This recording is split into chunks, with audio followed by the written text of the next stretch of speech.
Welcome back to the DandA Pest Control Podcast. If you're listening to us, thank you for coming back. If you're watching us, welcome to the new chapter for DandA. Yeah. This is something we have been working on for quite some time, or at least talking about it, but now we have the camera up, recording. So this is the foreseeable future. We have a lot of exciting things planned. So just want to take a moment to say thank you, everybody who has been listening to the podcast or is just jumping on, because we enjoy doing this, putting the content out there. Your guys' support with sharing it, liking it, commenting on our videos, all that stuff goes such a long way. So thank you. But Daniel, what are we talking about today?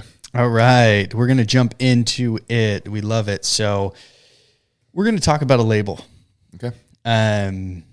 This is something that's been on our mind. I've even actually dropped it in some of the past episodes. It's something that I wanted to do.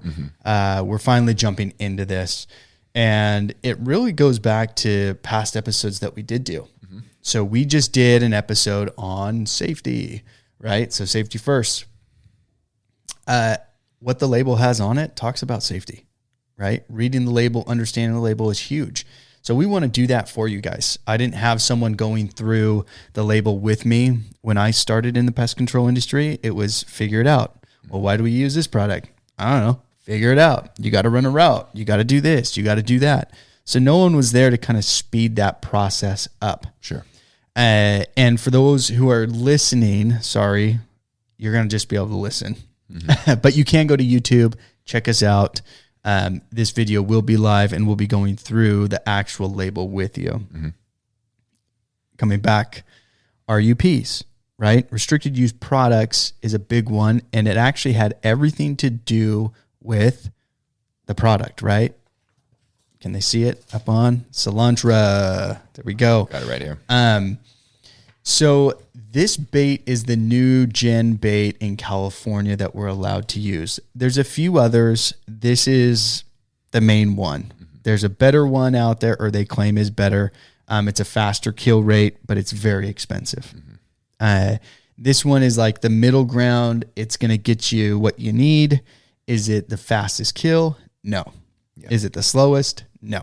So it's right in the middle, and then they have one underneath that. But RUPs, restricted use products, rodenticides, this is all coming into what we're going to start to see in the future. Our pest guest, what was his name? From Mexico City. Can't believe I forgot it. I was supposed to be prepared. You were. It's all right. He talked about it as well, as there's changes throughout the world, and what he's seeing is wherever the strictest country, strictest state, that starts to trickle throughout, if it makes sense, right? Some stuff doesn't make sense, and it doesn't make it further out of that county, even. But here in the U.S., we've started going more strict on rodenticides. And now that is starting to trickle throughout the states, and you're going to see this. So even though you're watching, you're listening, you're outside the state of California, and you can use some of the old gen bait that we can't, don't forget, this is coming. Whether it's this product or not, it's going to happen.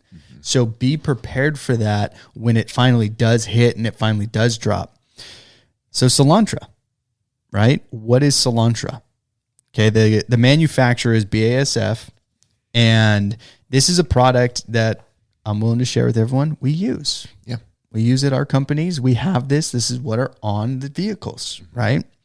And this kind of going through the label itself is it's going to hit on some very good things. If you guys haven't actually looked at a label, this is going to be awesome for you, because we're going to show you the label. We're going to pull up the label right now so that you can actually see what that label is and what it does and what it's going to actually tell us. So let me pull that up. Okay. So here is the specimen label. Okay. Aaron, you want to take us away on that? Of course. Some of the going from the top down. So Selontra rodent bait, very clearly at the top right here, kills nori rats, roof rats, and house mice. It also specifies that it kills other rodent species as listed on this label. Some of the things that you see on the very first page, obviously what the product is, who the manufacturer is. You're going to have your caution word, but more importantly, you have your active ingredients and your other ingredients. And before we actually get into some of the meat and potatoes of the label, just even breaking that part down, on any pesticide, rodenticide, any label you pick up that has, properties of that is going to have an active and other ingredients. And what that is, active ingredients are typically going to be a very small percentage of the total, makeup of whatever you're using. But that's what's essentially doing the work. That's what's killing the insect. It's what's killing the rodent, right? The other ingredients, depending on what you're using, is going to be what it's made up of outside of the active ingredients. I'm trying to make it simple, but, explained. So for rodenticides, a lot of the other ingredients, you talk about stuff that goes into palatability, shelf life, making sure that it's able to maintain itself in a bait station or whatever you're using to place that bait. I got a great example. What you got? Okay. Alcohol. Okay. Everyone knows alcohol. Yes. Or majority of people do. Sure. Okay. You have something that has 12% alcohol, a beer. Mm-hmm.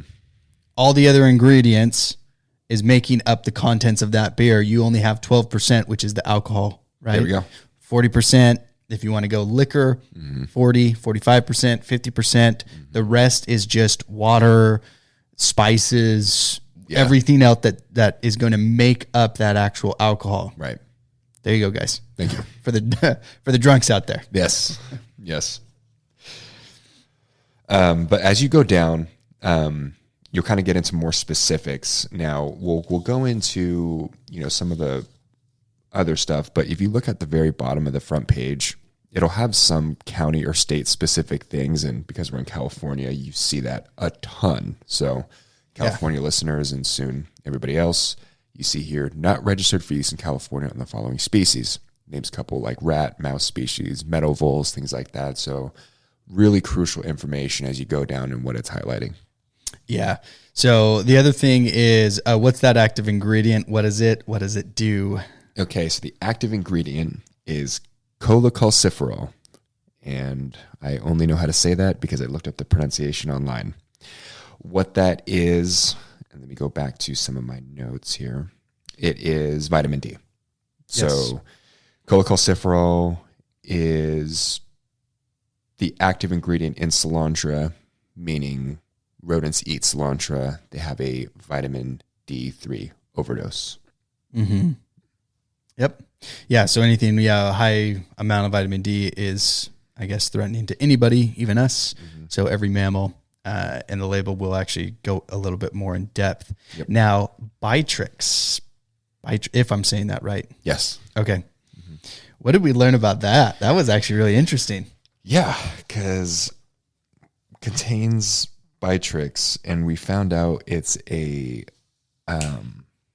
bittering agent. Yeah, super bitter. It makes everything bitter, and it's not just for like rodenticides. Like we found out, like kosher uses it. Like a lot of companies. You can buy it on Amazon.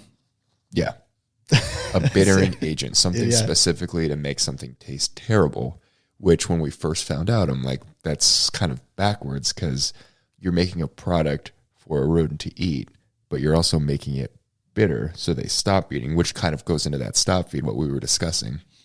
Yeah, now, so, and I don't know if the Bitrix mm-hmm. Has a smell to it, and maybe that's what the rodents don't see. Or, at first they're smelling what it is, and so it may just have the taste side of it, where it's not a bad smell, because as we were reading, it was only for children. Mm-hmm. So actually children, that was the whole idea of the product itself, was to put this on something so children wouldn't eat it. Mm-hmm. So it's kind of cool. Yeah. Pets too. They had that in there. Yeah. And pets too. Yeah. So we don't know. Maybe it is for us, mm-hmm. BASF. Hey, if someone's listening from them, mm-hmm. hit us up. Let us know. Please. Email us. Yeah. DNA Pest Podcast at Gmail. Let us know if it is for that or if it's actually for the rodent as the stop feed agent. Mm-hmm. Because maybe the bitter doesn't hit them until later. Sure. And then they run off. Because the whole idea is they were only supposed to take a couple bites, and that's it. Mm-hmm. And then go away, come back, eat a little bit more, go away, come back, eat a little bit more, mm-hmm. hit lethal dose, dead. And that's why even on that front page, you're going to see it actually says dead rodents begin to appear after 3 days. Mm-hmm. So I'm wondering if that hits them afterwards and they don't associate it with the food itself because there's no smell of bitterness. You know, it doesn't smell foul. It's just tastes bad. Yeah. And they just get that taste after the fact. Yeah. So I wonder if that's what that is, but I don't know. Could be. We have our theories. Let us know. Yeah, absolutely. Okay, on to the next section of Selontra, which is, guys, remember, first aid. It's huge, right? First aid is big on here, you know, if swallowed. Now, I love talking about this because it's so fun. I mean, if you've ever seen a Selontra block, imagine a Contrac block. You're out there, you know, you guys are using these, or even like the soft resolve packets. Mm-hmm. I don't know how you accidentally eat it. Whoops. Now, I guess if it got on your hands and then you were licking your fingers because you were eating some food, okay, I can see how you can accidentally ingest some, kind of, because you shouldn't be touching it without gloves anyway. Mm-hmm. On the label, we'll get to PPE, but it's always funny, you know. So don't swallow a block, please. Do your best. And it has plastic around it too. Yeah, do your best. Do your best. Eyes is another one. I don't know how you're going to get it in your eyes unless you're actually touching it with your hands and then touching your eyes, or your gloves and then your eyes. But it's going to go through that, right? First aid is covering everything on your skin. Same thing. You know, so it starts to go, it really goes down everything. You have your hotline number that they're putting on there, note to physician, what you need to have. See, this is huge with the SDS sheets as well, which I covered some of that stuff on an old episode of what it is. But this is what you need to bring to the physician, which is cool. So there is actually an antidote, or I guess a treatment, you know, for it. So it said treatment would include a low calcium diet, high salt and fluid intake, and avoidance of exposure to sunlight. Okay. Obviously, because sunlight, vitamin D, guys. Mm-hmm. Hope you guys can connect that. But that's all it is, right? So they actually have something ready for you if something happens. Now, treatment for pet or non-target animal. What's cool about this one is you can go on the BASF website and they have a whole printout if a dog or an animal eats Selontra, that what you need to do and how you need to handle it. And you can send that to your customers. So guys that are just starting their businesses, you don't have to create those documents. Those documents are already created for you. Yeah. But call a veterinarian immediately if a pet or other non-target animal consumes this product. This is something everybody should have in their back pocket. We've had it where people think that their dogs ate it, or they assume, and they were worried. Always vet. Bring them to the vet. Yeah. We don't mess around with that. But that's going to be that first aid section. And then the next one we'll hit is PPE. PPE. Yeah, so that's going to be under the precautionary statements. It's going to kind of reiterate hazards to human and domestic animals. Under PPE, applicators and other handlers must wear the following: socks, shoes, and gloves.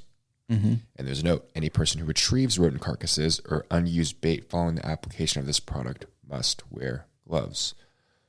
Kind of common knowledge, but still important to put on there just in case. Oh, absolutely. Yep. Right to the right of it, you have your safety recommendations. So it has users should wash hands before eating, drinking, doing anything after. Even if you do have gloves on, I'm still washing my hands before I'm like putting my hand in a bag of chips. You know what I mean? There's just no reason to not take that extra step to be careful. Oh yeah, no, for what I'm seeing is there's no, just do it. Yeah, that's it. I do. Yeah. That's it. Environmental hazards. We don't really have to go into that. So moving on to page 3, this is where it gets good. Yeah, directions for use, guys. This is exactly what we're saying is if you don't know how to do something, the product label itself is actually going to tell you exactly what you need to do. Mm-hmm. So it's not a secret when you're out in the field and you're like, what do I do with this? Or how do I do a treatment or what it is? read the label. Yep. This label we're going through is actually one of the smallest labels. Okay. I think there's a handful of products we use that are even smaller than this one. But in the grand scheme of things, this one is a really, really tiny, easy to read label. Mm-hmm. Some of the bigger ones you get into Termidor SC, that is a very large and long label. Yep. So we'll probably create a part 1 and part 2 and we're going through that one. But this one is just one of those simple ones. But we're going over the main points because you always have direction for use.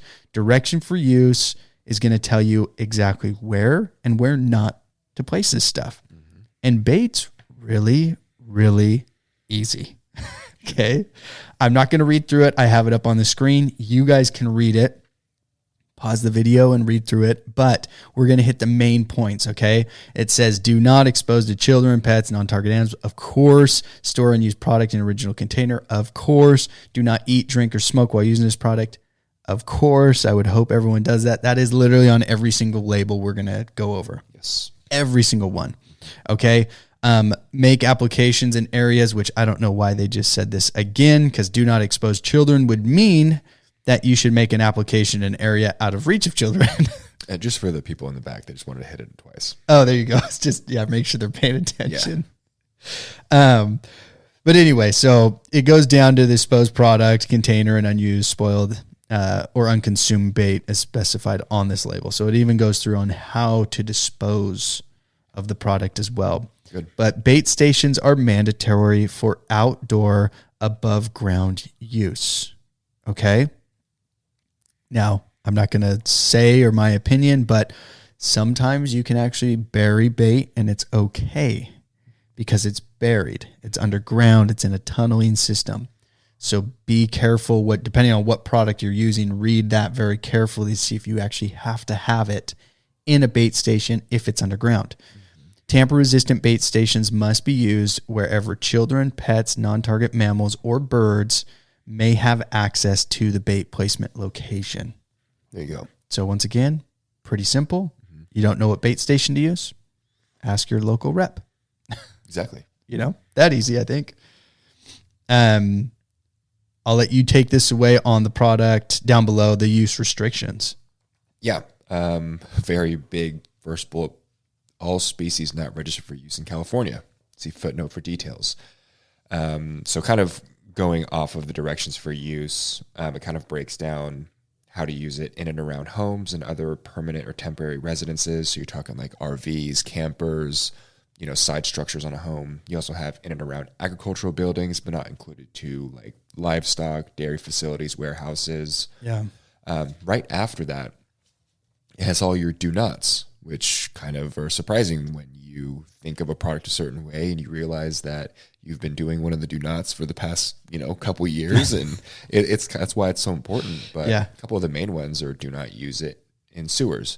Do not broadcast bait. That means just throwing it out everywhere. Mm-hmm. Don't place bait near or inside ventilation ducts or openings. It's just some of those things kind of really put it in perspective. And, when we were looking at this, it's like, do not use in product in sewers. It's like, why? It's like, it's interesting to me. Yeah. Some of them are restrictions. Moving on, you go into your application instructions. Again, this is all on the third page, directions for use. If you're watching, you can kind of scroll down or pause it. If you're not, you're probably using Selontra. This is right on the side of the label too.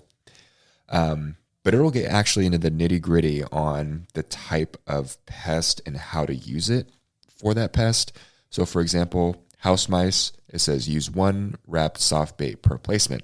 Some placements at intervals or space placements at intervals of 8 to 12 feet in infested areas, up to 2 soft baits, blah, blah, blah, right? And it does the whole thing for Noi rats and roof rats as well. So pretty cool to give somebody an understanding for a technician who's just getting into the industry and all they were taught by their guy they were riding along with or their manager is this product is for rats. It goes in the bait stations. You check them each service.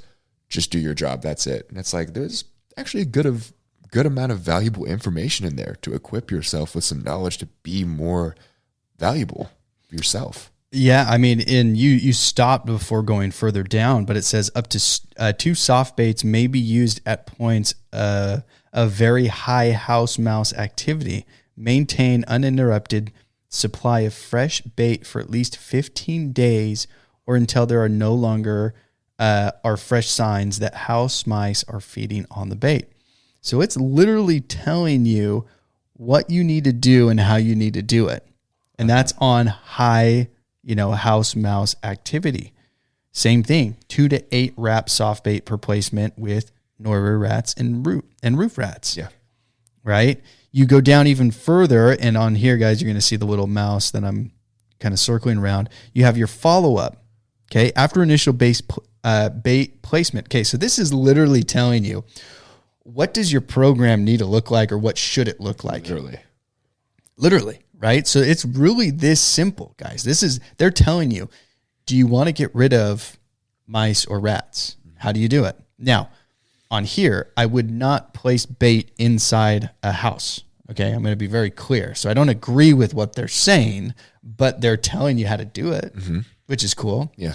Now, for the follow-up, they ensure an uninterrupted supply of bait is available for 15 days for mice or meadow voles and 7 days for rats. Replace contaminated or spoiled bait immediately. If bait has been completely removed, replenish placements with 1 or 2 soft baits for mice or meadow voles and 4 to 8 soft baits for rats. Now, I'm also going to go a little bit on that. It's telling you on the extreme side of things, okay? So I don't agree with putting 4 to 8 in a bait station. Maybe if it is a very, very high infested area. I think I've only been to a handful of jobs where a bait station has actually been wiped clean. Tapped out.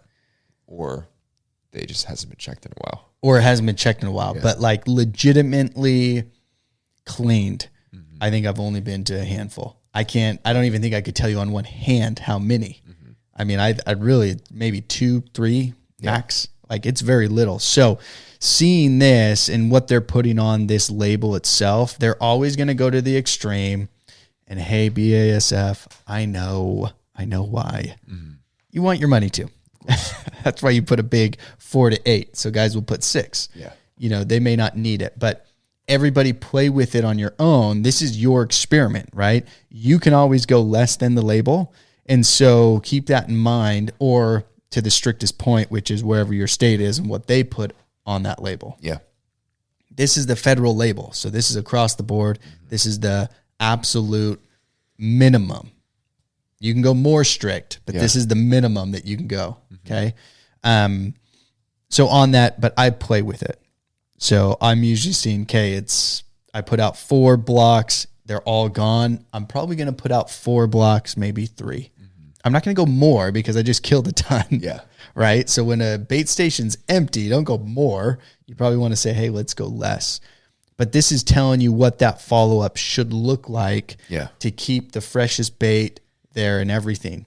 Yeah. And actually, I'll switch over to, I won't put it up on the screen though, but I'll give some facts when we're finished with this on what BASF says about the bait and the palatability and everything like that. We'll hit those numbers in just a minute. Definitely. Real quick, I did want to kind of piggyback on what you said because we're just reading the label as an applicator, like you're going to use it. My mind just went to quality control, and you're a technician manager. You're overseeing stuff.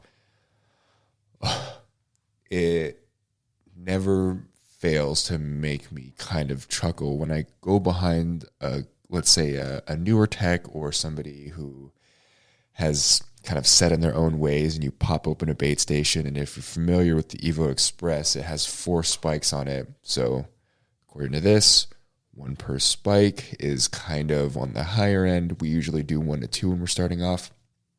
Man, there's some jobs I'd go to and there would be 4 or 5 on each spike. And you wonder why we're keep having to order all this stuff in. So from a quality control perspective too, it's important to read some of these fine print, because if you're not doing quality control, how do you know what's really going on out there? If you're not properly training, like you tell a guy when they first get on, hey, this is how many you're supposed to use in this situation. After a couple services goes by, talks to the customer, and they have lots of rat issues, and he's like, okay, I'm going to be a hero. I'm going to put in a ton more because that makes sense. He's not a bad guy. He thinks he's doing the right thing, but just not properly educated on how it actually works.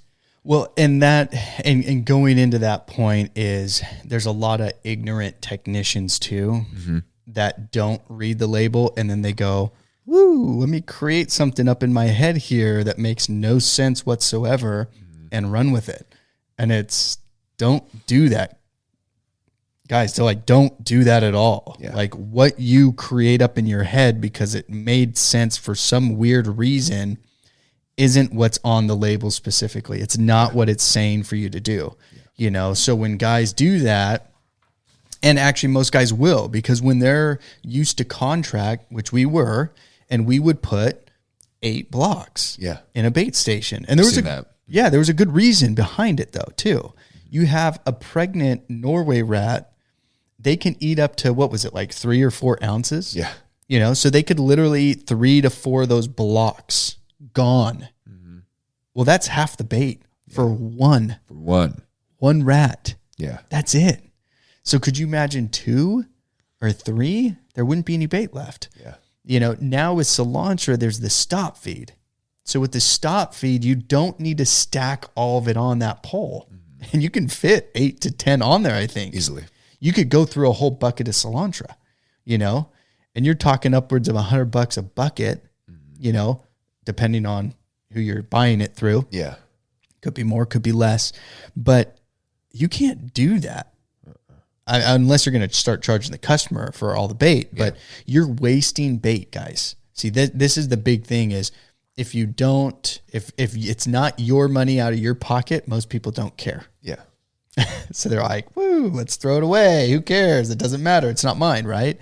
But it doesn't even do anything. Right. You're just wasting something that could be used on another job or for a lot longer. Yeah. So why do it? Even when, and we'll talk about chemicals, and I'm going off here, but guys who overload their chemicals thinking more is better. And it will even say in the label, do not do more because it will create a scent.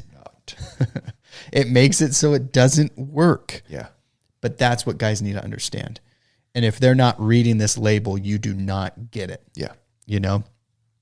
Okay, moving on to the, I think last section. We won't go over the very last page. You guys want to look at that, go ahead. Yeah, the warranty stuff on page 5, that's for you guys. Page 4, kind of the last, at least on this label, you're going to have some storage and disposal. So do not contaminate water, food, or feed by storage or disposal. Of course.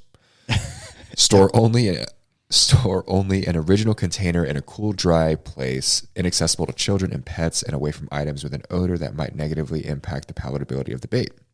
Keep container closed and away from other chemicals. Goes into the pesticide disposal. So waste resulting from the use of this product may be placed in trash or delivered to an approved waste disposal facility. If these wastes cannot be disposed of according to the label instructions, contact your state pesticide or environmental control agency or the hazardous waste representatives at the nearest EPA regional office for guidance. So, real quick on that is here in California, we did have a place that we can go drop off all of our old chemicals, old bottles, everything. We still did not have to do Contrac bait or Selontra bait. That's okay if it's in a plastic bag or in a bag that's contained and then thrown in the trash and then that trash out, wherever. So it did not matter. So they didn't have any rules, even here in California, of how to dispose it any differently. Yeah. But you do need to know, does your state require it? There could be a difference there because sometimes you don't know. So you're reading this and you're like, sweet, I can throw it in the trash. Maybe, depending on where you are, they may not want rodenticides in the trash. Yeah. So just be aware of that when it does come to pesticide disposal. Everything is going to be a little bit different.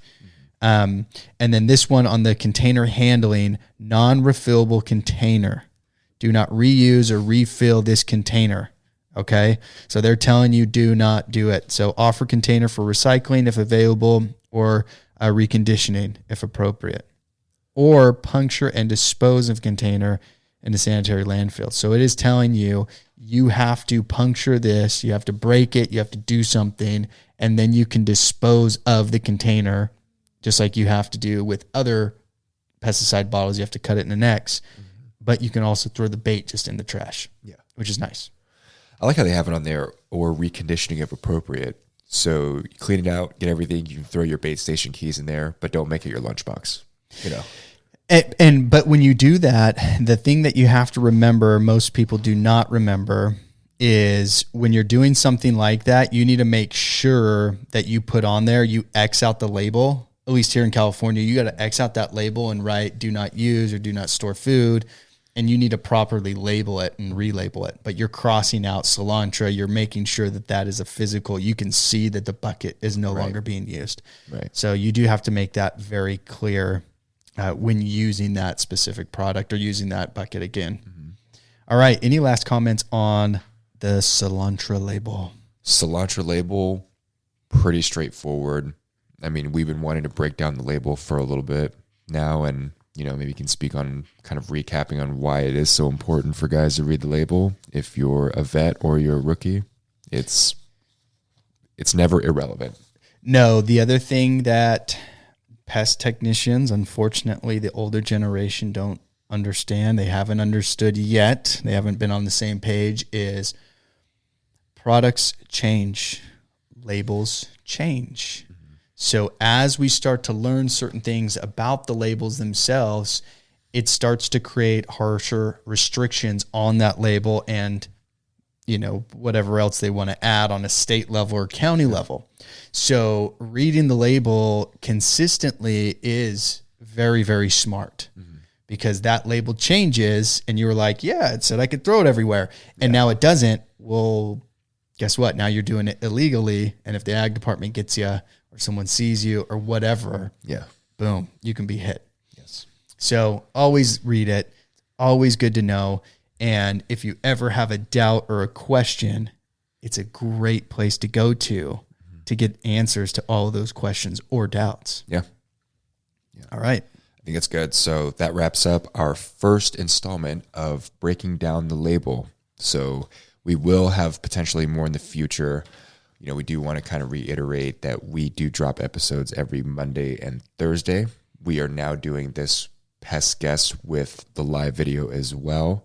So please make sure to follow us on Instagram, YouTube now, and our website where you can submit questions right there, be a guest, get more info about us and what's coming up. Thank you again for listening to the DNA Pest Control Podcast.